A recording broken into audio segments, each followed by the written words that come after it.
Welcome to Parkside Athletics Telling Our Story, an interview series where we will spotlight alumni, supporters, staff, and student athletes. We'll share their Parkside stories and how they're being inspiring and impactful to the UW Parkside community and beyond. I'm your host, Andrew Gavin, the Director of Athletics here at Parkside, and today we are thrilled to tell the story of Mike Haubrich, UW Parkside class of 1988. Mike has a long and inspiring Parkside story, beginning as a student, having many years served the UW Parkside Foundation Board, a commencement speaker, a member of the Corporate Partners Program through his company, Financial Service Group, and an avid and passionate Rangers fan. Mike, thank you so much for joining me, and we're really excited to tell your story and also put a little spotlight on your company, Financial Service Group. Well, thanks so much, Andrew. It's always a pleasure to get together with the Ranger family, and I'm just happy to be here.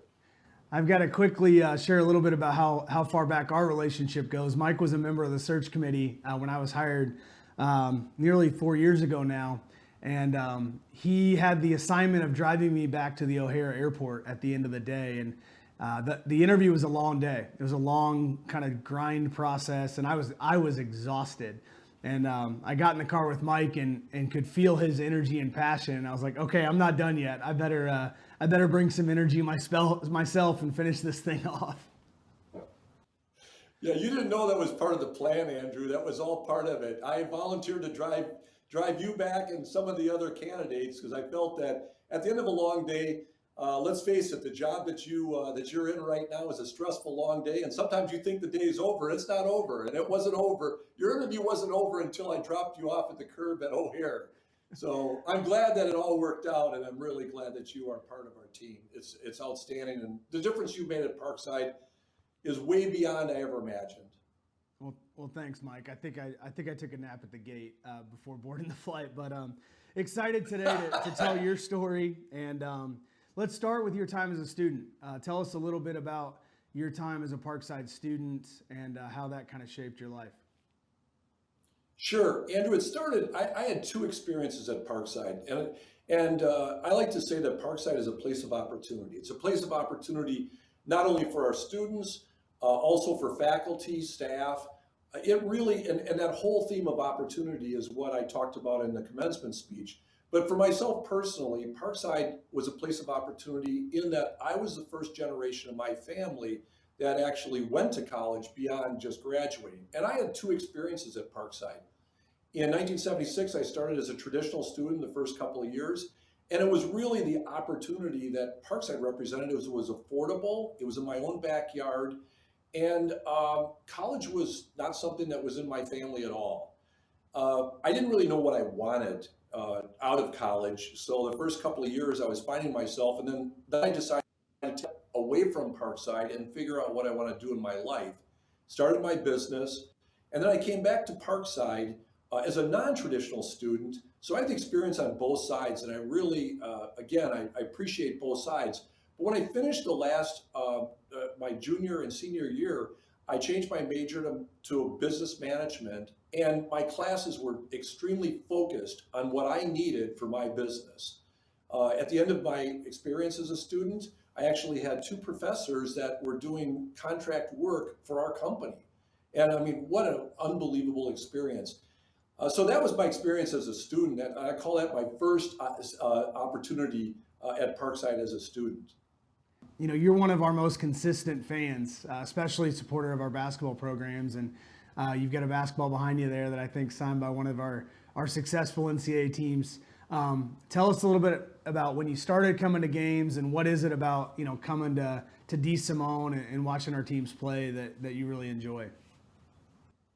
What's interesting is the way it really started, to be honest, was not about the sport. I mean, not that there is an excitement around sports, but it really was an opportunity for me to meet with the relatively new chancellor at that time, Debbie Ford. And it was an opportunity for me to spend time talking to her during the games. And the women's team was really fantastic under Coach Jenny Knight at the time. We were really starting to take off. And anyway, it was exciting, but I didn't start with the idea of of getting really passionate about it. And then I do recall getting a little more involved than I probably should in a few games. I do remember the then athletic director telling me I had to kind of calm down uh, because otherwise I was not fairly representing Parkside. But I felt the official did not make a good call. And even though I'm not real great at officiating, like I have no experience at all, I had my opinions of that being a bad call. Now the officials can only hear me yelling at them, so it's not good for my role. I need to pipe down a little bit. But so you referenced athletics in that role as a front porch or a piece of that front porch of the university, and that's something that I'm very passionate about. And in our role as a front porch, I really felt that we needed to improve the Sports and Activity Center and the facilities that we were showing not only our students and our recruits, but obviously the community as well. So you've committed to support Ranger Vision 2020 as a donor. Just tell us a little bit about the excitement you have for the projects that we're doing with the D. Simone Gymnasium enhancement, the Turf Center, and the Mark Olson Indoor Golf Center. I know you and Coach O sometimes sit next to each other and give the refs a hard time. So just tell us a little bit about your excitement with the Ranger Vision 2020 projects. Well, we are creating a great place for our student athletes to perform. And that's really important because this is another thing I didn't realize is how hard our student athletes work. Another fact about Parkside is the vast majority of our students have outside jobs as part of funding their education. Well, our student athletes, it's not a part-time job, it's a full-time job. And let's make it a great experience for them when they're actually performing. And I'm excited to see that as the facility goes through its renovation and improvements, that this is going to be a great place for them to perform. In addition to it, it's a great fan experience. So again, that front porch it's going to be very attractive to that, and it'll allow us to attract really good talent in the areas of coaching, our faculty, administration, all the way around. Is a win-win. So I think that this was the last piece, as I say, that we needed at Parkside to really complete the opportunities that Parkside really does represent to both the community, athletes, and also our faculty and staff. Let's talk a little bit about Financial Service Group. One of the first members of our Corporate Partners program through your generosity and support.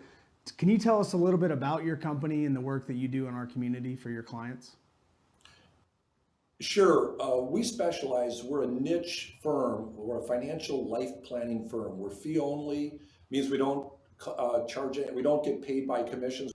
So everyone defines that uniquely. We've got a really outstanding team here. We're a small firm. We've got 9 employees. We have 4 advisors. All of our advisors are CFPs. 3 of them have masters and advanced certifications in a variety of different specialties. I'd encourage those interested, just take a look at our website. I think it does a pretty good job of identifying who we are and what we're about. We also are really committed to the community. This is our community, all the way down to where we're filming this right now. This is a building. We don't just rent a space. I had this building architecturally designed with a 50-year commitment to the community. And so that's part of our value proposition. We want to make our place where our employees work a great place to work so that they're excited about delivering really great experiences to our clients and the community at large. Talk about the community, our commitment to the community. We've got a number of programs that we're excited about providing value to the community. One of them is our book program. We give away books to help people get educated around the decisions they make in their lives. We've given nearly 1,000 books out to the community over the last, I'd say 8-10 years, something like that. In addition to that, we have a program, our charity referral program, where we make donations to local charities. Every year, each one of our team members can pick a charity that's important to them, and we make a contribution on their behalf to those charities. And then the other thing that I'm really excited about is helping our clients create their legacies, what's important to them to support. And on that front, we've helped our clients invest in their areas of philanthropy that's over $1 million. And again, we're a relatively small firm. We've got about 250 clients. So to me, that's a lot of punch. And one last point I want to say is we do have a pro bono program. You can find it on our website. We are committed to help deliver financial planning to the underserved community. These are people that may, either because of financial constraints or whatever reason, they may not consider working with a financial planner. We'll actually spend an hour or so with them and help them make the right decisions in things that are important to them. And that's on pro bono. That means they don't have to pay for it. Anyone interested, take a look at our website on that.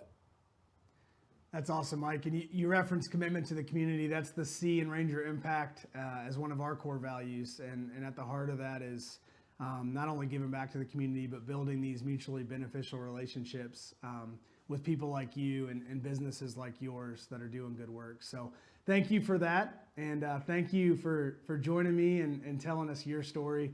Obviously, it's impactful and inspiring in so many ways. And thank you for all you've done for UW Parkside and continue to do. Well, thanks so much for the opportunity to share the Rangers story. And since this is a halftime, I think, go Rangers. Always go Rangers. Thanks, Mike.